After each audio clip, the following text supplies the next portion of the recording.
Hello, friends! Did you know that sometimes a really big story can hide in a tiny little moment?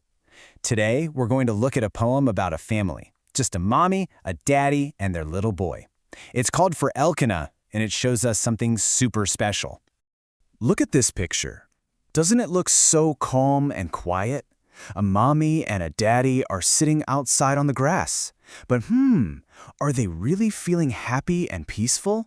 Let's peek into this poem and see what's really happening. It's like a secret look into their family. So, let's start our story. First, everything seems just perfect. The poem says it's a warm evening, and the mommy and daddy are sitting outside to feel the nice, cool breeze. Ah, so relaxing. They're just sitting there, not talking, just being quiet together. But is the quiet going to last? Let's see. Uh-oh, it looks like something is not quite right. It's not a big, loud fight. Nope, it's a little quiet disagreement. A little grumble on the inside. So here's what's happening. The mommy looks around and sees something real, something that needs to be fixed. She says, "Oh, look, a broken window." But the daddy, he's not looking at the window. He's dreaming and thinking inside his own head and not letting the mommy into his thoughts. The daddy doesn't say, "No, you're wrong." He just stays quiet. He knows she's right about the window, but instead of talking, he just goes into his own little world. It feels a little tense, doesn't it? Like when you know someone's a little bit grumpy, but they're not saying why. But guess what? The quiet is about to be broken because here comes their little boy. He's 7 years old, and he is going to change everything. And what does he say? He just comes right out with it. He shouts, "Mommy, I want my dinner now." He doesn't wait, he just says what he wants. He's hungry, and he wants to eat right away. So simple. And you know what's so funny? Before, the mommy and daddy were thinking different things. But now, when their little boy asks for dinner, they suddenly start thinking the same thing. For the first time, they are a team again. Now let's see what happens next. It's like a little game between the little boy and his parents. Who's gonna win? The mommy and daddy are both thinking the same big, important rule.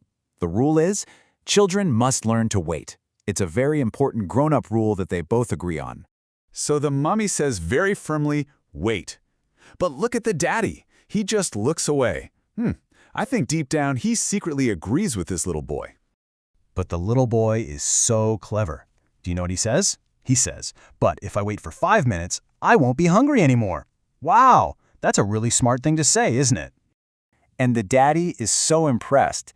He thinks, wow, my son is so smart. He is so proud of his clever boy. The poem calls him a logician. That's a big word for someone who thinks really well. And what does the mommy do? Does she get angry? No, she laughs, a big happy laugh. And that laughter makes everyone feel happy and close again. It brings the whole family together. Isn't that a lovely story? A moment that was a little bit grumpy turned into a happy family laugh. And it was all because a little boy was honest and very clever. Sometimes a little laugh is all you need to make everything better. That was a really special poem, wasn't it? But poems can also be super silly and fun. Now, for something totally different, let's learn about a funny kind of poem called a limerick. What's a limerick? Well, it's a short, funny poem with 5 lines. It's like telling a little joke that makes you giggle at the end. They're meant to be silly and make you laugh. And they're easy to spot. The first, second, and fifth lines all rhyme with each other. And the third and fourth lines, which are a little shorter, they rhyme together too. It gives them a fun, bouncy sound. A-A-B-B-A. Let's see one. Okay, listen to this.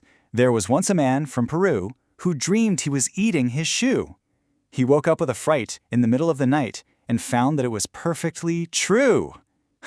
Isn't that silly? He really ate his shoe. See how Peru, shoe, and true all rhyme? And fright and night rhyme too? Let's read another one together. This one's about a teacher and her sleepy class. There was a teacher named Miss Brass who was blessed with an unruly class. They slept and snored and completely ignored all the lessons that she tried to pass. Oh, that poor teacher. So we saw 2 kinds of poems today, didn't we? One was a serious story about a family's feelings, and the other was a short, silly joke. Isn't it amazing how poems can be so different? They can tell all kinds of stories in all kinds of ways. What kind of poem will you make today?